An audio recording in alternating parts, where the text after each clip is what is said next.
पहली बात परिभाषा के बारे में आती है। अम्लीय वर्षा होती क्या है?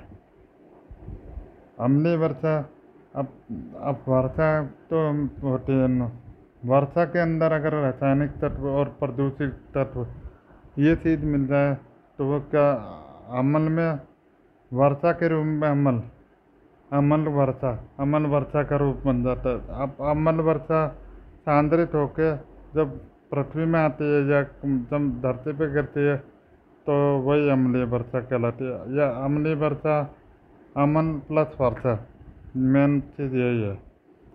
और दूसरे शब्दों में बात करें तो अपन जैसे कहते हैं अमन वर्षा को ऐसी वर्षा, हिम, कोहरा, इस अम्ल वर्षा का मतलब इन चीज़ों से है जिनके अंदर कार्बन डाइऑक्साइड तो होती है, उसके अलावा सल्फर डाइऑक्साइड और नाइट्रोजन के ऑक्साइड, ये दोनों गैस भी मिले।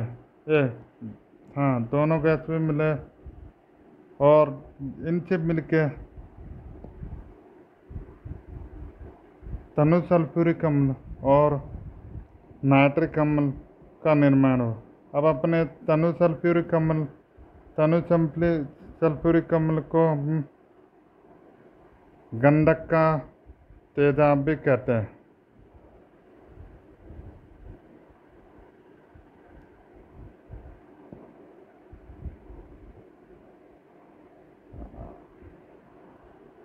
और नाइट्रिक अम्ल अब दूसरे इसमें पौधों में जो अपना जो सल्फर डाइऑक्साइड होता है ना, पौधों द्वारा सल्फर डाइऑक्साइड और नाइट्रोजन ऑक्साइड को अवशोषित कर लिया जाता है, जिससे अब पौधों की क्रिया के बारे में बात करें तो जिससे ना पौधों की जो पत्तियाँ होती है उनसे उन श्वास लेने की प्रक्रिया खत्म हो जाती है, जिसकी वजह से पौधे के गल जाते हैं।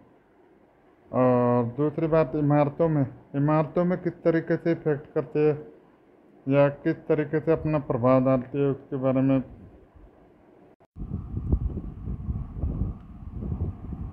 अपनी जो SO2 गैस है, SO2 गैस सल्फर डाइऑक्साइड चूना पत्थर द्वारा अवशोषित कर ले जाते हैं। चूना पत्थर द्वारा अवशोषित होने के बाद में जिप्सम का निर्माण होता है। जिप्सम के निर्माण होने के कारण फिर दीवारों में दरार आ जाती है।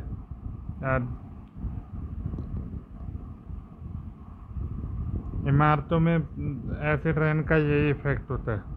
और अब अपने बात करें कि एसिड रेन में प्रमुख घटक कौन कौन से हैं। अब घटक की बात करते हैं तो अपने सल्फर डाइऑक्साइड आता है, दूसरा नाइट्रोजन के ऑक्साइड आता है। नाइट्रोजन के ऑक्साइड का अम्लीय वर्षा में 30% योगदान है और जो सल्फर डाइऑक्साइड है उसका 20% योगदान है। अब रही बात में अपने VOC, इसको बोलते हैं वाष्पशील कार्बनिक यौगिक। इसका वैसे डायरेक्टली तो कोई यूज नहीं है, लेकिन जब ये नाइट्रोजन के ऑक्साइड के साथ में क्रिया करता है, पारस्परिक क्रिया, तो ओजोन का और वह अन्य हानिकारक का निर्माण करता है, जो कि अपने घातक होते हैं या खतरनाक अम्ल का निर्माण अम्ल होते हैं।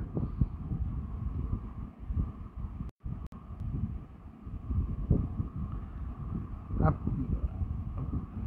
अम्ल वर्षा में जो रासायनिक अभिक्रिया है, अब आपको पता है कि मुख्य घटक दो ही हैं इसमें, सल्फर ऑक्साइड और दूसरा नाइट्रोजन के ऑक्साइड। तो इन दो घटकों की क्रिया से जो अपना कौन से मतलब अम्ल का निर्माण होता है, जिसकी वजह से अपने को नुकसान होता है या प्रकृति को नुकसान होता है, इमारतों को नुकसान होता है, वो उसकी रासायनिक अभिक्रिया है। जब सल्फर डाइऑक्साइड का क्रिया पानी के साथ में होती है तो H2SO3 बनता है। H2SO3 जब ऑक्सीजन के साथ में क्रिया करके H2SO4 का निर्माण करता है। H2SO4 जिसे गंधक का तेजाब भी कहते हैं और तनु सल्फ्यूरिक अम्ल भी कहते हैं, यही अपना एसिड रेन का कारक होता है H2SO4। और नाइट्रोजन ऑक्साइड के साथ में क्रिया में अपना 2 कण नाइट्रोजन ऑक्साइड के और 2 कण ऑक्सीजन के मिलके 2NO2 का निर्माण करते हैं। फिर उसके साथ में पानी और ऑक्सीजन की क्रिया कराने के बाद में 2HNO3 नाइट्रिक अम्ल का निर्माण होता है। ये नाइट्रिक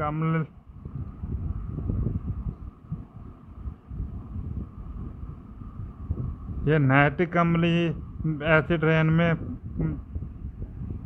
नुकसान का काम करता है, या किसी तरह एसिड रेन का कारण है ये। इसी के साथ अपन एसिड रेन की पूरी प्रोसेस के बारे में चर्चा कर लेते हैं। अब ये आपको दिख रहा है कि ये फैक्ट्री वगैरह है जिनसे अपनी 3 विषैली गैसें सल्फर डाइऑक्साइड, नाइट्रोजन डाइऑक्साइड और कार्बन डाइऑक्साइड 3 गैसें निकल रही है। अब 3 गैसें निकल रही है वातावरण में तो जाएगी। अब वातावरण में जाएगी तो ये वाटर है, ये क्लाउड या बादल और वाटर का जो ड्रॉपलर होता है उसका निर्माण होता है।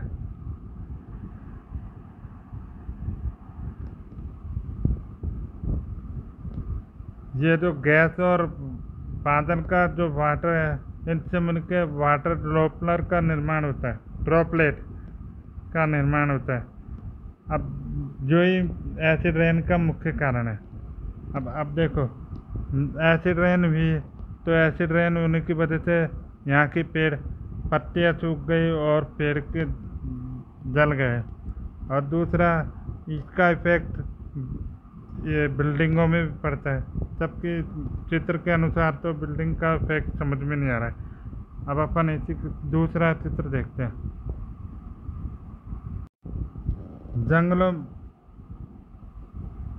जंगलों में अम्लीय वर्षा के कारण में सारे पेड़ों की स्थिति ये इस तरीके की है।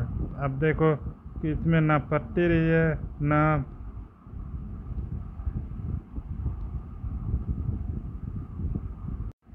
ना पेड़ का ऐसा कोई इम्पोर्टेंट अवयव जिसकी वजह से पेड़ आगे बढ़े या मतलब जिंदा रह सके, वो सब खत्म हो चुका है इसका पेड़ का।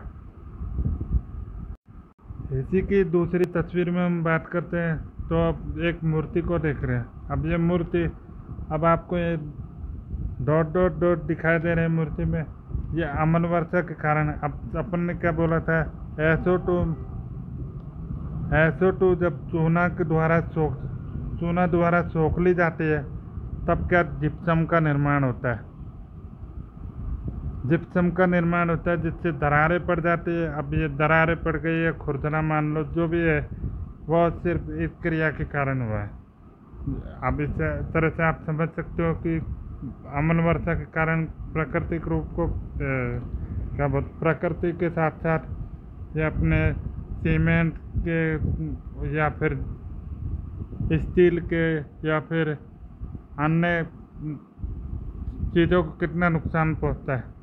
इसी के कुछ उदाहरण आप चित्रों सहित देखिएगा। ये देखो, ये पूर्व में ये फोटो के अंदर पूर्व में ये मूर्ति इस तरीके की थी। इसमें आपको चेहरा वगैरह सब पहचान में आ रहा होगा। या एसिड रेन के बाद में इसकी मूर्ति का इस तरीके की स्थिति है। अब ये टाइम भी दिखा रखा है, ये 1908 की तस्वीर है और ये वाले 1959 की तस्वीर है। अपने भारत की बात करें तो आजकल ताजमहल में ये पीला पीला रंग, ये सिर्फ एसिड रेन का ही उदाहरण है। अब एसिड रेन के क्या क्या दुष्प्रभाव हैं आपको वैसे तो इन चित्रों को देख के भी समझ में आ चुका होगा। फिर भी अगर विस्तार से बात करना चाहें तो फिर करते हैं। एसिड रेन का मुख्य तो नुकसान तो यह है, मृदा की उर्वरता को क्या बोलते हैं, जैसे अब कोई भी फसल उग रही है तो वो अगर मिट्टी में उर्वरता ही नहीं हो तो फसल कैसे उगेगी, नहीं उग सकती ना। तो उर्वरता का यही काम है कि वो उपजाऊ उपजाऊपन बोलते हैं। मिट्टी उपजाऊ होती है, उपजाऊपन में कमी आ जाती है अम्ल वर्षा के कारण। अब दूसरा, तांबा, सीसा और कई जैसे तांबा, सीसा, पीबी, तांबा, सीसा जैसे घातक तत्व पानी में मिल जाते हैं। अब वो किस तरीके से मिलते हैं, अब सुनो।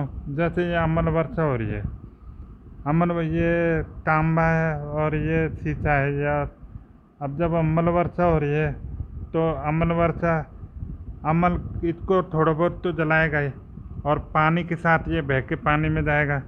अब अगर कोई इस पानी को पीता है तो उसके लिए ये घातक हुई कि नहीं, जहरीली हो जाती है, जहरीली। और अब सबसे बड़ा इसका मेन नुकसान ये है कि अम्लीय वर्षा से त्वचीय कैंसर का मतलब होता है कि जो अपनी चमड़ी में कैंसर हो जाता है। अब आपने देखा कि पहले अपन ने बात की थी कि पेड़ों को नुकसान होता है इससे। पेड़ों की जब श्वसन क्रियाएं बंद हो गई तो उसमें वृद्धि तो गिरनी है ही। जब पेड़ पौधे ढंग से नहीं उग रहे, फसल नहीं उग रही, तो खेत की भी वृद्धि में गिरावट आएगी, सीधी सी बात है। अब दूसरा,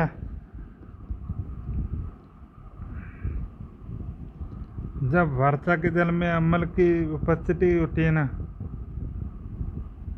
तो उसके कारण क्षरण वाली क्रिया, क्षरण मतलब कहने से आपसे 1 मिनट, मतलब जो गल सकते हैं या अलग हो सकते हैं इस तरीके से। जैसे अब भवन देखें, भवन का क्षरण हो सकता है, लकड़ी गल सकती है या कमज़ोर हो सकती है, अलग हो सकती है, इस तरीके से। स्टील, सीमेंट आदि को इस वर्षा द्वारा काफ़ी निर्माण होता है, वर्षा के जल द्वारा काफ़ी निर्माण होता है। ऐसे अम्लीय वर्षा का सबसे महत्वपूर्ण उदाहरण बोले जंगल नष्ट होने का, तो वो जर्मनी और यूरोप जैसे देशों का, जर्मनी का तो लगभग आधे से भी ज़्यादा जंगल अम्लीय वर्षा के कारण नष्ट हो गए थे।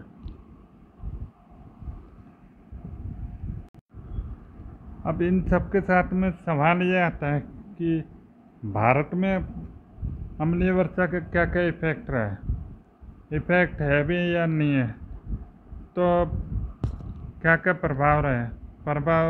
प्रभाव के बारे में बात करें अम्लीय वर्षा के, तो प्रभाव अपने भारत में विदेशों के मुकाबले इतने उच्चतम रूप में नहीं रहे। इसका कारण अपने यहाँ जो वायु अपर्दन होता है, वायु अपर्दन का जिसको इंग्लिश में बोले तो विंड इरोजन के कारण में जो मिट्टी होता है, मिट्टी के जो क्षारीकरण वो हवा में होते हैं, हवा में उड़ जाते हैं विंड इरोजन के कारण, अपर्दन के कारण। जब हवा में उड़ते हैं तो अम्लीयता होती है ना, अम्ल वर्षा में जो अम्लीयता, वो उसके मिट्टी के कण के साथ में मिलके लगभग न्यूट्रल हो जाती है, या कहे तो अम्लीयता लगभग नगण्य हो जाती है, जिसके कारण अपने भारत जैसे और बांग्लादेश जैसे देशों में अम्लीय वर्षा का कोई ज़्यादा प्रभाव नहीं पड़ा है। पर भारत में अम्लीय वर्षा के प्रभाव के बारे में बात करें तो कुछ प्रभाव, जैसे संगमरमर की मूर्तियाँ या जो बड़ी बड़ी बिल्डिंग है या सफ़ेद वगैरह घर है, इनमें थोड़ा सा रंग परिवर्तन हुआ है, या फिर थोड़ी सी उनको क्षति पहुँची।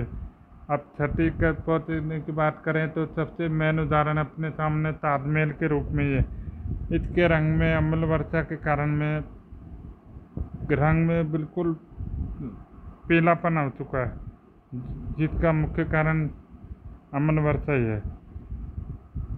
अब भारत के बारे में बात खत्म होती है तो अब अम्लीय वर्षा के प्रभाव को कम करने के उपाय के बारे में देखते हैं।